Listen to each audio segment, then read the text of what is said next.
بسم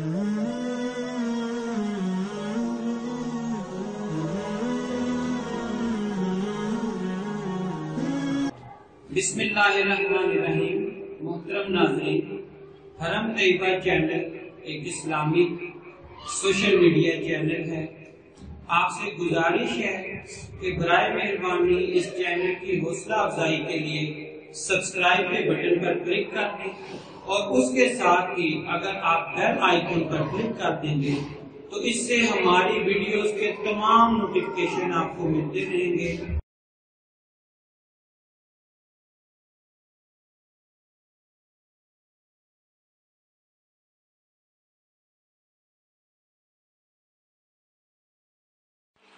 بسم اللہ الرحمن الرحیم۔ آج کا عنوان پاگل خانہ۔ ان دنوں میرا زیادہ وقت پاگل خانے میں گزرتا تھا۔ لاہور میں پاگلوں کے دو بڑے بڑے ڈاکٹر میرے دوست تھے۔ میں جب بھی فارغ ہوتا تھا میں ان کے پاس چلا جاتا۔ وہ بڑے شاندار پاگلوں کے ساتھ میری ملاقات کرواتے تھے۔ Doctor Rashid Chaudhry elite families اور پڑھے لکھے پاگلوں کے ڈاکٹر تھے۔ ان کے پاس آکسفورڈ، کیمبرج اور ہارورڈ یونیورسٹی کے کوالیفائڈ پاگل آتے تھے۔ میں ایک دن ان کے دفتر گیا تو وہاں ایک نہایت پڑھا لکھا اور رئیس پاگل تھا۔ پاگل نے قیمتی اطالوی سوٹ پہن رکھا تھا، مہنگی خوشبو لگا رکھی تھی اور انگلیوں میں کیوبا کا سگار دبا رکھا تھا۔ کمرے سے سگار کی بھینی بھینی خوشبو آ رہی تھی اور پڑھا لکھا پاگل نہایت انہماک کے ساتھ ڈاکٹر صاحب کو پنجابی، اردو اور انگریزی تینوں زبانوں میں ماں بہن کی گالیاں دے رہا تھا۔ جی ہاں حاضرین، ماں بہن کی گالیاں دے رہا تھا۔ ڈاکٹر صاحب بڑے خشوع و خضوع کے ساتھ گالیاں سن رہے تھے۔ جب پاگل تھک گیا تو ڈاکٹر صاحب نے اشارہ کیا اور عملہ پاگل کو کرسی سمیت اٹھا کر لے گیا۔ میں نے ڈاکٹر صاحب سے پوچھا، سر آپ کو یہ غلیظ گالیاں سن کر غصہ کیوں نہیں آ رہا تھا؟ ڈاکٹر صاحب نے ہنس کر جواب دیا، کیونکہ میں جانتا ہوں یہ پاگل ہے، اور اگر آپ کو پاگلوں کی بات پر غصہ آ جائے تو اس کا مطلب ہوتا ہے آپ ان سے بڑے پاگل ہیں۔ میں نے اس دن یہ بات پلے باندھ لی، ہم اگر نارمل ہیں تو پھر ہمیں پاگلوں کی باتوں پر جذباتی نہیں ہونا چاہیے، ہمیں پاگلوں کی گالیاں بھی اطمینان سے سن لینی چاہیے۔ چنانچہ میں جب بھی کسی مشکل صورتحال کا شکار ہوتا ہوں، مجھے جب کوئی پاگل ٹکر جاتا ہے تو مجھے ڈاکٹر رشید چودھری یاد آتے ہیں۔ میں پاگل سے معافی مانگتا ہوں، اپنا جرم، گناہ اور غلطی تسلیم کرتا ہوں اور آگے چل پڑتا ہوں۔ میں پاگل کے ساتھ ڈائیلاگ یا آرگومنٹ کی غلطی نہیں کرتا۔ میں جس دن یہ غلطی کر بیٹھوں میں اس دن نیند کی گولی کے بغیر سو نہیں پاتا۔ دوسرے ڈاکٹر صاحب غریب پاگلوں کے معالج تھے۔ وہ لاہور کے سرکاری پاگل خانے میں کام کرتے تھے۔ میں ہفتے میں 2 دن گپ شپ کے لیے ان کے پاس چلا جاتا تھا۔ ان کے پاس بڑے بڑے مارکت العارا پاگل ہوتے تھے۔ مثلا مجھے ایک دن وہاں ایک ایسا پاگل ملا جس کا خیال تھا وہ نعوذ باللہ خدا ہے اور اس نے قیامت لانے کا فیصلہ کر لیا ہے۔ وہ اس وقت تک بات نہیں کرتا تھا جب تک مخاطب اسے باری تعالیٰ نہیں کہتا تھا۔ میں نے ایک دن اس سے قیامت لانے کی وجہ پوچھ لی۔ اس نے غصے سے میری طرف دیکھا اور چلا کر بولا، وہ دنیا جس میں آلو 4 روپے کلو ہو جائیں، کیا اسے تباہ نہیں ہو جانا چاہیے؟ میں نے فوراً اس بات میں سر ہلا دیا۔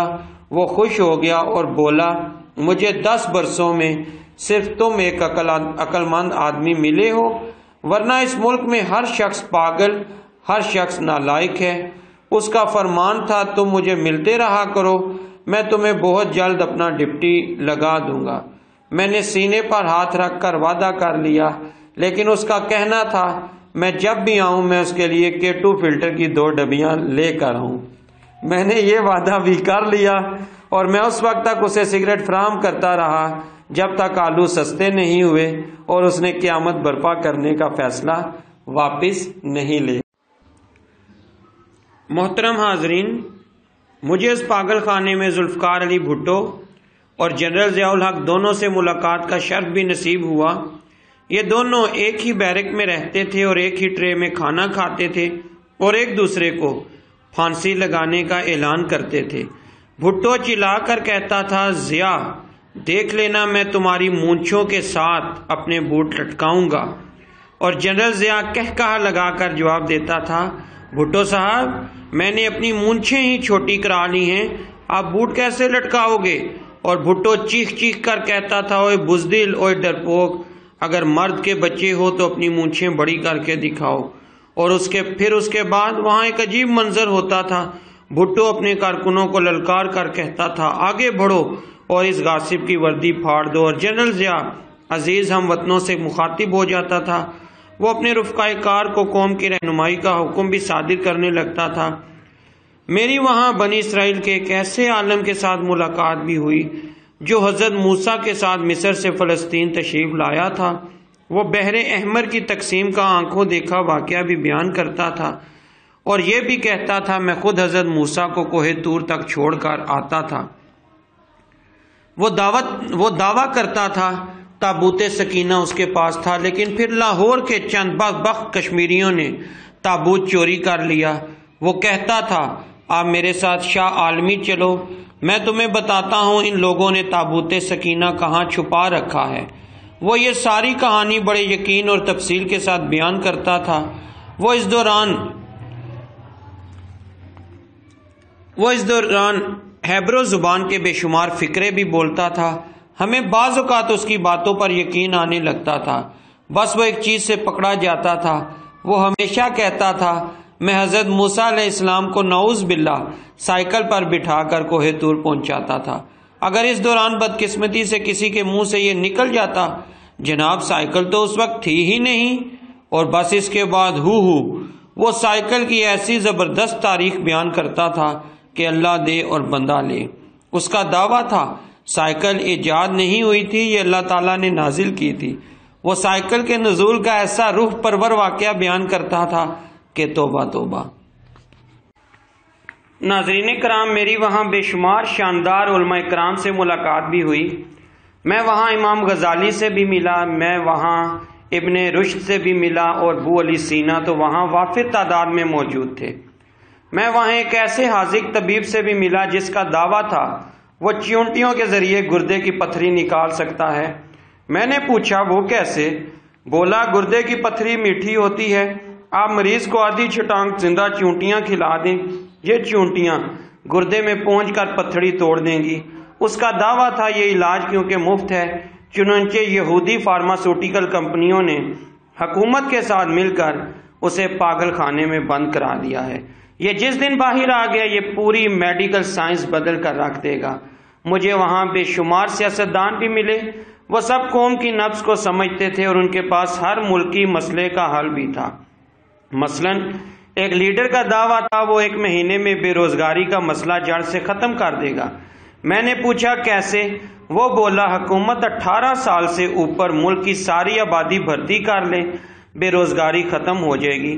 میں نے پوچھا لیکن تنخواہوں کے لیے پیسے کہاں سے آئیں گے؟ اس نے اس کا ایک ایسا شاندار حل بتایا کہ میں فرش پر لیٹ گیا۔ اس کا کہنا تھا آپ سعودی عرب کو اپنے گلیشیئر بھیج دیں، سعودی عرب ٹھنڈا ہو جائے گا، عمرے کا سیزن بڑا ہو جائے گا، آپ ان سے عمرے کی رائلٹی لیں اور لوگوں کو تنخواہیں دیتے رہیں۔ میں وہاں موجود ایک سائنسدان کے پاس لوڈ شیڈنگ کا حال بھی موجود تھا۔ اس کا کہنا تھا حکومت 10 کروڑ چھوٹی چھوٹی ٹربائنیں بنائیں، ان کے آگے آوارہ کتے جوت دے۔ جی ہاں حاضرین، ان کے آگے آوارہ کتے جوت دے، یہ کتے روزانہ 10 کروڑ یونٹ بجلی پیدا کر دیں گے، یوں بجلی کا مسئلہ حل ہو جائے گا۔ میں نے پوچھا لیکن جناب کتوں کے لیے خوراک کہاں سے آئے گی؟ مسکرا کر بولا، جو کتا بجلی پیدا کرنے کے عمل کے دوران مر جائے وہ کاٹ کر دوسرے کتوں کو کھلا دیا جائے۔ میں 2 سال لاہور کے ان دونوں پاگل خانوں میں جاتا رہا۔ وہ میری زندگی کے دلچسپ ترین سال تھے، کیونکہ میں نے ان 2 سالوں میں سیکھا دنیا کے ہر پاگل میں 6 خوبیاں ہوتی ہیں۔ نمبر 1، پاگل بے تحاشا بولتا ہے، یہ بولے گا اور پھر بولتا چلا جائے گا، یہ کبھی آپ کی باری نہیں آنے دے گا۔ نمبر 2، یہ غیر فطری حد تک سنجیدہ ہوگا۔ آپ کبھی کسی پاگل کو ہنستا ہوا نہیں دیکھیں گے، وہ کہا بھی لگائے گا تو آپ کو اس کی آنکھوں میں سنجیدگی نظر آئے گی۔ نمبر 3، دنیا کے 90% پاگلوں کے پاس بے تحاشا مذہبی اور روحانی معلومات ہوتی ہیں، یہ آپ کو اپنی معلومات سے حیران کر دیں گے۔ نمبر 4، آپ جتنے بڑے پاگل ہوتے ہیں آپ کے لہجے میں اتنا ہی زیادہ یقین ہوتا ہے۔ آپ کسی پاگل سے مل لیں، آپ کو اس کا یقین حیران کر دے گا۔ وہ قسم کھا جائے گا سورج مغرب سے نکلتا ہے، اور یہودیوں نے دنیا کو گمراہ کرنے کے لیے مغرب کا نام مشرق رکھ دیا تھا۔ نمبر 5، دنیا کا ہر پاگل دن میں خواب دیکھتا ہے اور یہ اس خواب کو حقیقت سمجھتا رہتا ہے۔ اور نمبر 6، دنیا کا ہر پاگل بحث کا استاد ہوتا ہے، آپ اسے بحث میں نہیں ہرا سکتے، لہٰذا آپ کے پاس اس کی بات ماننے کے علاوہ کوئی چارہ نہیں ہوتا۔ آپ کو اگر میری آبزرویشن پر یقین نہ آئے تو آپ کسی پاگل خانے کو وزٹ کر لیں، آپ میری پاگل شناسی کے قائل ہو جائیں گے۔ اور اگر آپ کے پاس وقت نہیں ہے تو آپ اپنے دائیں بائیں دیکھ لیں، آپ کو پاگل خانے جانے کی ضرورت نہیں رہے گی۔ یہ پورا ملک پاگل خانہ بن چکا ہے۔ آپ کو ایک سرے سے دوسرے سرے تک، آپ کو ان سب میں یہ 6 کی 6 خوبیاں بھی